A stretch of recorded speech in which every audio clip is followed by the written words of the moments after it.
জন্মেছি,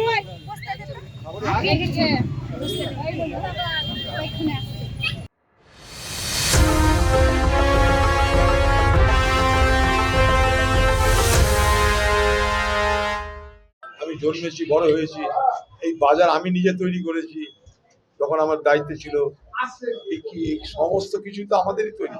এই যে মার্কেট দেখছেন, দোতলা তিনতলা হয়েছে, এগুলো ঝুপড়ি ঘর ছিল আগে। এগুলোকে ভেঙে আমরা দোতলা তিনতলা করি। তখন মানুষের কাছে আমরা সামান্য পয়সা নিয়ে করেছিলাম, 20,000 25,000 টাকা নিয়ে করেছিলাম। এখন এগুলো 20 লাখ 25 লাখ টাকা দাম।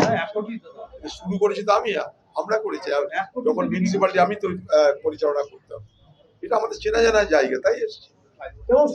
পাশেই ফ্লাইওভার রেলের, এটাও আমি করে দিয়েছি যখন রেলমন্ত্রী ছিলাম। আর কি বাচ্চু ভোট দিবে না জানি, ভোটে দাঁড়িয়েছি। প্রধান যে কোনো প্রার্থী যে ভোটে দাঁড়ায়, তার প্রধান এবং প্রথম কাজ হলো মানুষকে অ্যাপিল করা, বলা যে আমি দাঁড়িয়েছি, সমর্থন করলে করবে। এটা আপনাদের উপর ছেড়ে দিলাম, সমর্থন করবে। সেটা যদি দেখা তো করতেই হবে। ভোটের জন্য নিশ্চয়ই দেখা করা, কিন্তু আমরা কোনো ঘটা করে অনুষ্ঠান করে এটা করছি না। সাধারণভাবে যেরকম এই এলাকার মানুষের সঙ্গে আমার পরিচিতি আছে, আজন্ম পরিচিতি আছে, সেইটাই দেখলাম। তারা নিশ্চয় বুঝলো কেন এসেছি। আমরাও বললাম হাত জোর করে যে সমর্থন করবে। আমাদের মানে কংগ্রেস কর্মীদের দাদার উপরে একটা অনেক অনেক অনেক জোরের জায়গা।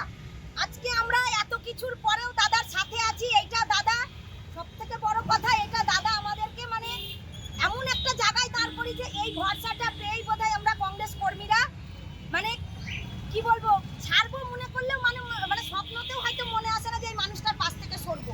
এই যে আমার একটা কথাতেই যে দাদা আপনি দাঁড়ান একটু, দাদা তো চলে যেতেই পারতো, তাই না?